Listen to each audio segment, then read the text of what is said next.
राधे राधे प्यारे भक्तों, शाम सदा शिव चैनल में आप सभी का स्वागत है। आज हम आपके लिए लेकर आए हैं पौष मास का 18वां अध्याय। तो आइए सुनते हैं। धर्म और तप से शुद्ध हो जीवन का हर एक पथ। पौष मास की कथा से हर कष्ट का हो अंत।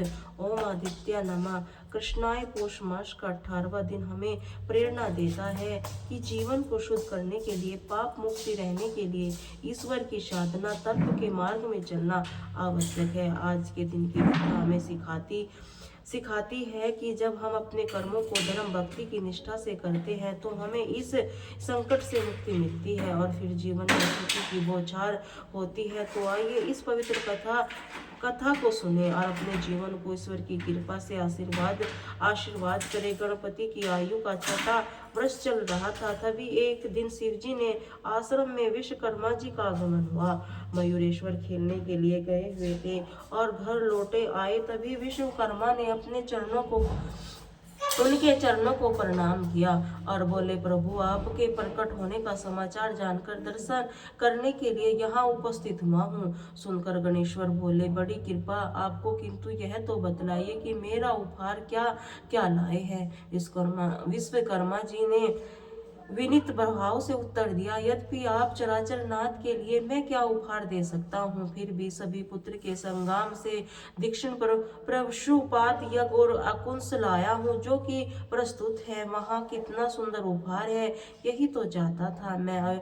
असुरों के उपद्रव बढ़ रहे हैं, देवतागण उनके भय से अस्त्र हो रहे हैं, छुपे हुए और रमानाथ गंडकी नदी से बंदी जैसी जीवन बिता रहे हैं। ऐसी स्थिति में असुर में युद्ध भी करना पड़ेगा। मयूरेश्वर ने विश्वकर्मा जी को समझाया। विश्वकर्मा जी तो अपनी परिक्रमा करते हुए गणेश जी से उनके लाए हुए दिव्य अस्त्र को चलाने का अभ्यास करने लगे। एक दिन उग्रकर्ण द्वारा भेजा हुआ एक महान दैत्य वहां आया, जिनका नाम वृकासु था, और वह गणेश जी को देखते हुए उस पर आक्रमण कर दिया।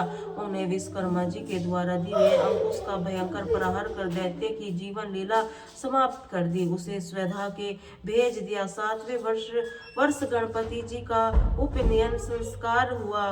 जोर शोर से तैयारी हुई गई। सभी देवता, यक्ष, किन्नर, चारण और 88,000 ऋषियों उस उत्सव में भाग लिया।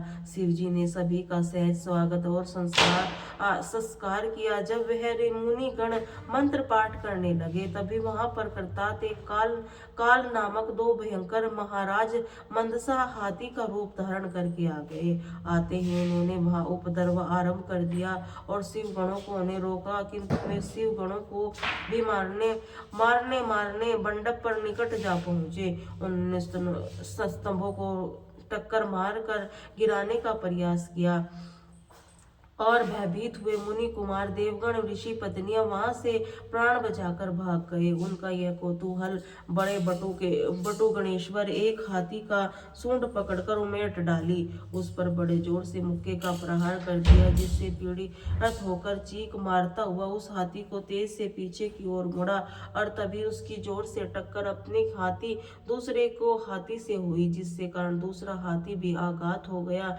गणेश जी ने उसे मुक्के का प्रहार कर दिया, जिससे वह व्याकुल हो गया, किंतु गणेश जी ने उन्हें संभलने का अवसर भी दिया था। तब वह उन्होंने प्रहार करते जा रहे थे, जिससे उन हाथियों को अक्षर पंचत बिखर गए और प्राणहीन होकर धरती पर जा गिरे। यह देखकर सभी आश्वस्त हुए उस बालक के पराक्रम को प्रशंसा करने लगे। इसके बाद गणेश जी अर्थात मयूरेश्वर का विधिवत उपनयन संस्कार उत्पन्न हुआ। देवता मुनि ने उन्हें अनेक प्रकार के अलंकार भेंट किए। फिर सब अपने अपने स्थानों से लौट गए। इसके बाद उसका वेदा अध्ययन आरंभ हुआ। गणेश जी ने मुख से होने वाला अस्वर वेग गान सभी के मुग्ध कर दिया तथा पशु पक्षी आदि भी उसे सुनकर बड़े आनंदित हो रहे थे। उग्रकर्ण ने गणेश जी की हत्या करने के लिए न्यूतन नामक एक विकराल राक्षस की आज्ञा दी।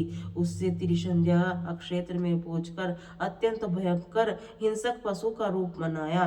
वहां पर गणेश जी उनका देवगान चल रहा था, पहुंचकर सिंहनाद करने लगा। उस नाद से वातावरण के अत्यंत विलक्षण कर दिया, भयभीत कर दिया, जिससे पार्वती की कांप उठा और वह गुफाएं फटने लगी। इस राक्षस के 3 मुख, 4 कान, 4 सींग, 5 आंखों और 2 पूंछ और 8 पांव थे। गणेश जी के सामने आकर नृत्य करने लगा। गणेश जी बैठकर उसकी ओर बढ़े और तुरंत उड़कर आकाश में चला गया। इसी प्रकार जब वह कभी उसके पास आ खड़ा होता, कभी उड़कर अदृश्य हो जाता। इस उपक्रम को सभी भयभीत हो रहे थे। गणेश जी समझ गए कि अब इस राक्षस का अंत समझ गया। अब वह उठकर उसे पकड़ने को दौड़ पर वन की ओर भाग गया। गणेश जी उसके पीछे पीछे चलते, इसे बहाने वह राक्षस उसे घोर अपगणने अर्थात जंगल में ले गया। गर्जना करता हुआ आकाश में उड़ गया। उसकी गर्जना से धरती कांप उठी, नक्षत्र टूटने लगे, मेघ बिखर गए। फिर वह जैसे ही धरती पर आया, वैसे ही मयूरेश्वर के पास फेंका, जिसके कारण उसकी समस्त माया नष्ट हो गई और उसे बनकर धाराशाही किया। उसका विशाल शरीर चूर हो गया और वह प्राण पलायन कर गया, अर्थात उसकी मृत्यु हो गई। एक दिन आम के वन में गणेश अपने साथियों के साथ खेल रहे थे। वृक्षों में आम के फल गिरकर खाने लगे। कुछ मुनि कुमार आपस में व्यंग करने लगे, एक दूसरे को फल फेंकने लगे और उलट कर अंडे की रक्षा करते हुए एक स्त्री के सर पर जोर से आ लगा। वह स्त्री क्रोध पूर्वक आकर पूछने लगी, जिसने यह फल फेंक कर मारा है, वह बालक कहाँ है? उसे देखकर गणेश जी सुरक्षा की कोटर में जा छुपे। वहां उन्होंने एक चमकता हुआ सफ अंडा उठाकर देखा तो क्या देखा, वह फूट गया था, जिससे कि वह विशाल काय पक्षी निकल आया, जिससे विशाल पंख और नीला कंठ था, जिसके मुख से अग्नि की लपटें निकल रही थी। उसके पंख हिलाते हुए पृथ्वी कांप उठी, समुद्र शुद्ध हो गया। वह विशाल पक्षी भागते हुए मुनि कुमार पंखों से चोट करने लगा। यह देखकर गणेश जी ने शीघ्रता से कोटर से कूदकर उस पंख पकड़ लिए। पक्षी को बड़ा बलवान था, इससे किसी प्रकार अपने पंख छुड़ा लिए। तब गणेश जी ने उस पक्षी को युद्ध छिड़ गया। अंत में अत्यंत पराक्रमी पक्षी गणेश जी के मुक्के से प्रहार से मारा गया। यह देखकर स्त्री अंडे की सुरक्षा कर रही थी। गणेश जी की स्तुति करते हुए बोली कि हे प्रभु, मैं महर्षि कश्यप जी की पत्नी विनती करती हूँ कि उसका पुत्र यह शिखंडी अर्थात मयूर आपके सेवक रूप में समर्पित महर्षि से पहले ही बता दिया था। इस अंडे को जो फोड़ेगा वही उसका स्वामी होगा। मेरी जटायु संपत्ति 3 पुत्रों को करुंद पुत्र के नागलोक में बंदी बनाया हुआ है।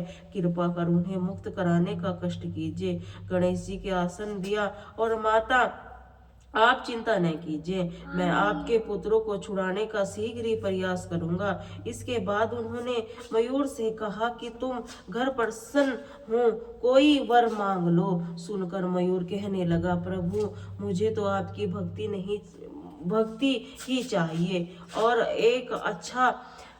और एक यही आपके नाम से पहले मेरा नाम लगाया जाए। लोगों में आपकी प्रसिद्धि मयूरेश्वर के नाम से हो, ऐसा ही तदास्तु कहकर गणेश जी मयूर रूप चढ़कर अपने आश्रम में जा पहुंचे।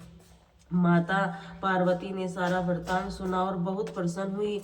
ऋषि कुमार ने भी उसकी प्रशंसा करते हुए अपने अपने घरों को चल गए। जब गणेश जी की आयु 11 वर्ष की हो रही थी, आम के वन में विद्यमान सरोवर के किनारे मुनि कुमारों के साथ गणेश जी खेल रहे थे।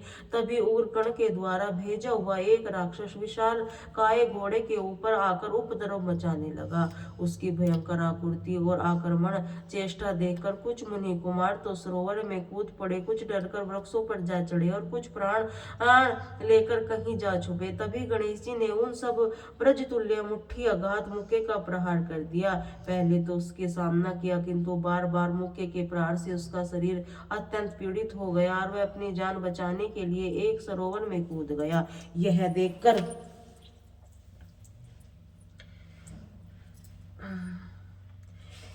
देखकर जान बचा लगाया, घोड़े पर जल में ज्यादा बोझा और उसकी गर्दन मसल कर उसे मार डाला। फिर उसका समृद्ध शरीर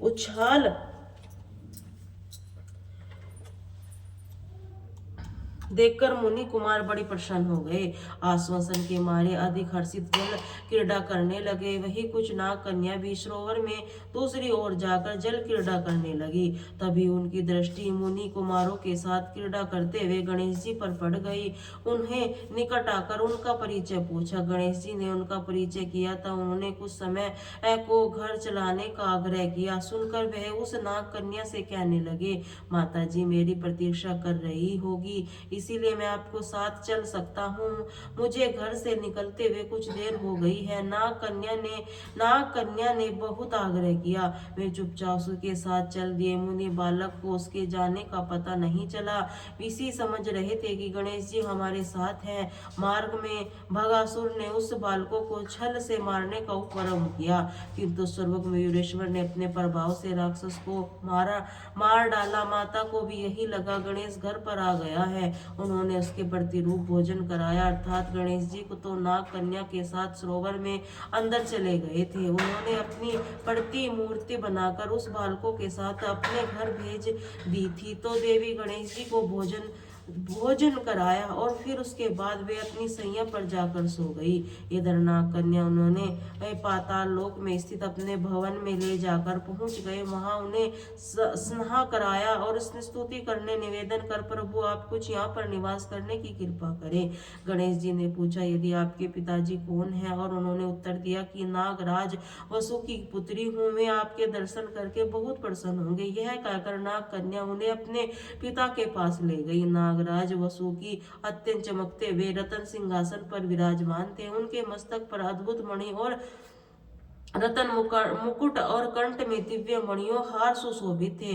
उन्हें देखते ही गणपति शीघ्रता से उनके एक फन पर चढ़कर नाचने लगे। फन से हिलने से मणि का प्रकाश हिला और साथ ही 3 लोगों भी उड़ उठे। इसी प्रकार वसुकी की दंड देकर उन्होंने उस सर्पराज को उठा भर्षण कर समान गले को धारण कर लिया। इसी कारण एक दिन उसका एक नाम सर्प सुभूषण नाग भूषण हुआ। सर्पराज के पराभव के समाचार समूचे नागलोक में फैल गया। उसके भाई शस्त्रपधारी वेश जी ने पूछा तो वे अत्यंत क्रोधित होकर सोचने लगे कि मेरे भाई वसु को पराजित करने वाला कौन प्रकट हो गया है। शेष नाग दौड़ते हुए गए, उन्होंने गणपति को आक्रमण कर दिया। गणपति ने भी उनका सामना किया। गणपति कहते हुए मयूर उपस्थित हो गया। गणेश जी ने उन पर चढ़कर घोर युद्ध करने लगे। शेष नाग के साथ असंख्य नाग थे। मयूर ने बहुत से पंखों को मारा, बहुत से आघात कर दिया। कुछ नागवीरों को मुख को लेकर अपने पेट में डाल लिया।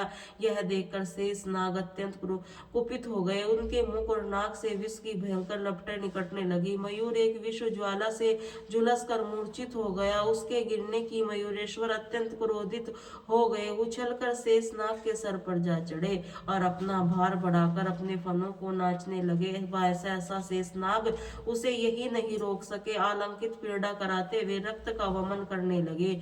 उसी स्थिति में गणेश जी ने वही रस्सी केस अपनी कमर से लपेट लिया। नागराज शेष आयु से डूब गए। सोचने लगे, अवश्य ही जगदीश हो सकते हैं। यह तो कौन भला मेरी ऐसी दशा कर सकता है। उन्होंने तुरंत ही मयूरेश के सामने पराजय स्वीकार कर ली। हार कर उनकी स्तुति करने लगे। बोले, मेरे लिए क्या प्रभु गणेश जी ने कहने लगे कि तुमने सर्पार्थी जटायुषण के कैद कर रखा, उन्हें छोड़ दो, मेरे पास लाने को कहो। सुनकर शेषनाग ने अपने सेवकों से कहा करने का आदेश दिया। कुछ ही देर में तीनों वहां से चले। इतने में मयूर की मूर्छा भी टूट गई और वह गणेश जी के निकट जा बैठ गया। तभी समाति आदि तीनों में बड़े भाई मयूर को प्रणाम कर अपनी माता को सकुलता का समाचार पूछा। फिर गणेश जी की आज्ञा से मुक्त होकर गणेश के साथ चल दिए। मुनि कुमार मयूर का वाहन लेकर ही आते देखकर कोलाहल किया और मयूर आ गए। ये सुनकर माता पार्वती ने सोचा, मेरा बालक तो घर में ही सो रहा है, यह कौन भला मयूरेश आया है हमारे बाहर। उन्होंने बाहर निकलकर देखा तो जहां जितने भी बालक थे वे सब मयूरेश ही दिखाई देने लगे। क्या वह नहीं सैकड़ों मयूसर गणपति की ख्याति बढ़ती जा रही थी। उग्र कण द्वारा भेजे गए सभी राक्षस उनके द्वार मारे गए। इसी से सब बहुत व्याकुल थे। इस पर भी जो उसे पता चला गणेश ने नागलोक पर विजय प्राप्त कर ली है, तब बहुत ही चिकित भयभीत हो गया। उधर शिवजी पार्वती ने विचार किया कि हमारा पुत्र के कारण असुर में उपद्रव बहुत बढ़ गया है और इसी कारण पुत्र की रक्षा पर अधिक ध्यान देना जरूरी है। अच्छा हो कि यहाँ से कहीं और चलकर रहा जाए, क्योंकि हमारे कारण यहाँ के निवासी ऋषि मुनि भय और आतंक का जीवन बिताना पड़ रहा है। उसके जाने की बात सुनकर मुनि को बड़ा दुख हुआ और वे नहीं चाहते कि कैलाशपति शिव, माता पार्वती और गणेश जी वहां से चले जाए। उन्होंने पार्वती की प्रार्थना की, किंतु उन्होंने वहां से हटना भी उचित समझा और वहां से चलने की तैयारी शुरू हुई। उसी समय समस्त ऋषिगण, ऋषि मुनियां उपस्थित होकर विरह से व्याकुल हो गए। अनेक ऋषि मुनि उनके साथ ही चल पड़े। साथ ही पत्नियां, बालक भी शिव गणों को भारी समुदाय के साथ ही जब वे मार्ग में थे, तभी उग्रकर्ण ने कमलासुर नामक अपने दैत्य पराक्रमी वीर को उसे मार डालने के लिए भेजा कि 12 अक्षौणिया चतुर्थी दैत्य सेना के साथ रास्ते में ही आ डटा। शिव गणों ने आकर उसकी सूचना दी। कहा, अच्छा तो हम आगे बढ़े और पीछे लौटकर असुरी गणपति पर नजर रखे। गणपति ने कहा, अगर पिताजी आज्ञा दे तो अकेला ही उस समस्त 12 अक्षर सेना को भस्म कर डालूं। पीछे लौटने की कोई आवश्यकता नहीं। हमें तो असुरों का बचाव नहीं करना, उनका संहार करना है। शिवजी ने मयूरेश की आज्ञा दे दी। पुत्र, अपने साथ ही उन गणों को ले जाओ, हमारा आशीर्वाद है तुम्हारे विजय प्राप्त हो। ऐसा कहकर शिवजी पार्वती जी ने अपने पुत्र कुश कैलाश देखने के लिए साथ चल दिए। उनके आगे का वृतांत आप अगले अध्याय में सुनेंगे। रवि हरत गोतर अंगणित किरण प्रसारी, वंदन करु चंदन अरु जलधारी, सकल दृष्टि स्वामी सचराच नाथ, निस दिन होत तुमसे सेवत संध्या प्रभात। जय भास्कर सूंत हरकानी, खरगेन शुभकारी, तुम हो सृष्टि के नेत स्वरूपा, त्रिगुणधारी स्वरूप तुम, करता पालक संजार भवन चतुन, संचालक सुंदर दश चतुरधारी, रश्मि रति तुम गगन विहारी, शंकर चक्र अरुषेत कमलधर, मुंद्रा शोभत चीके, शीघ्र मकुट कुंडल जल माला, चरुतरक विशाला, सप्त अति दुष्टधामी, रागी अथुर नथी विक्रामी, रक्त वशुद आभूषण धारक, अति प्रोतले लाल रमतारक, सर्वोत्तम तुम्हें ऋषिवेगा। मित्र कही तुमको वेद पंचवेदा, पूजे जाते मन वांछित फल साधक, पाते द्वादश नाम जाप, अरुग रोग शोभ दुख कष्ट निवारक। माँ कुंती तब ध्यान लगायो, दानवीर सुत कर्ण को पायो, राजा युधिष्ठिर तब जस गायो, अदक्षत पात बन पायो, शस्त्र त्याग अर्जुन कोरा, बन आदित्य हृदय पायो, विंध्याचल मार्ग में आयो, हाहाकार तम मिचागाए, रस्त विटीवी नज वितल बल से विदन में पायो, मुनि अगस्त महिमा गाई सुनाई, भय विजय रघुराई, तो के बरोक मधुर फल जाना, मुख बेलीन तो हनुमाना, तब बंदन शनिदेव कहायो, वेद सुत सिर मिटायो, यज्ञ परत स्तुति तुम्हारी, भेंट सकुल यजुवेद कदीनो, सुख दूफी विस्तृत रूपा, कृष्ण सुदर्शन भानु स्वरूपा, नाम तो के ओंकार, स्वरपा मनन आत्मा करो काल, छत्र सूपा दिव दिगंबर तेज प्रकाश, उज्ज्वल रूप तुम ही हो आकाश, दग दिगंबर करत मुनिवर, अंजलि नित्य करत अपरण विधि आप, हरत करता ज्ञान ज्योति करता, भवन सफल बनावे, आराधना गायत्री जरल पावे, साधना संध्या त्रिकाल करत पावे, कृपा श्रद्ध रही सूर्य दत्त शुभकारी, उपासना तुम सुख का माध मास सफल प्रारंभ, शुभ व्रत पालन शुभानी, मंगलकारी शक्तिदायिनी, दोरण हवि वरासर, जो तुमको ध्यावे पुत्राधिक वैभव पावे, पाप रूपी पर्वत विनाशी, व्रज रूप तुम हो अविनाशी, राहु आन लो ग्रास बनावे, ग्रहण शोरत लग जावे, जो ध्यान द्रव को कर साधक मिटते तब कृपा दीजिए, दीर्घायु बल दीजिए, सूर्य उपासक नृत्य ध्यावे, रोग कुष्ठ मुक्ति पावे, दक्षिण दिशा तोरी गति, दक्षाण बोरी कहला उत्तर मागी, रोती रण होवे त्रायण, तब कहला मन में वचन कर्म को प्रभाव, शन करता भली आराधना भरत दास चिंतन करता, घर दिन तब तब ध्यान लगावे, कृपा भक्ति दे तुम्हारी, सूर्य भगवान ओम जय सूर्य भगवान, जय दिनकर भगवान जगत नेत स्वरूपा, तुम हो त्रिगुण स्वरूपा, धरत को ध्यान ओम जय सूर्य भगवान, भगवान सारथी अरुण है प्रभु, श्वेत कमलधारी तुम, चार चतुर्भुजधारी, अक्षात तुम्हारी, कोटि किरण पसारो तुम, देव महान ओम जय सूर्य भगवान, भगवान उषा काल तुम उजियारा चलाते, दर्शन कर फैलाते, उजियारा जगतम सारा सब कर गुणवान, जय ओम सूर्य भगवान, भगवान संध्या भुवनेश्वर चल जाते, गोधन बेला पर हर घर आंगन में छाते, महिमा गान ओम जय सूर्य भगवान, भगवान तुम धन धनुज नर नारी ऋषि मुनवर भजते आदित्य हृदय नारे जपते श्रोत मंगलकारी इसकी रचना न्यारी न्यारी दे नव जीवन दान। ओम जय सूर्य भगवान भगवान तुम हो त्रिकाल रचेता तुम जग की आधार महिमा तुम हो अपरारण प्राणों का संचन करने पर भक्ति देते बल बुद्धि ज्ञान। ओम जय सूर्य भगवान भगवान भूचर जलचल खेचर सबको प्राण तुम हो जीवों का प्राण तुम हो वेद पुराण बखान धर्म सभी तुम्हें माने तुम हो शर शक्तिमान। ओम जय सूर्य भगवान भगवान पूजन करती दिशाएं पूजे 10 दिक्पाल तुम भवन के प्रतिपाल शिशु तुम्हारी दासी तुम शाश्वत अविनाशी शुभकारी सुमान। सूर्य भगवान भगवान ओमकार सूर्य भगवान दिन तक भगवान जगत नेत स्वरूपा तुम हो त्रिगुण स्वरूपा धरत तब तुम ध्यान लगावे। ओम जय सूर्य भगवान ओम जय सूर्य भगवान ओम जय सूर्य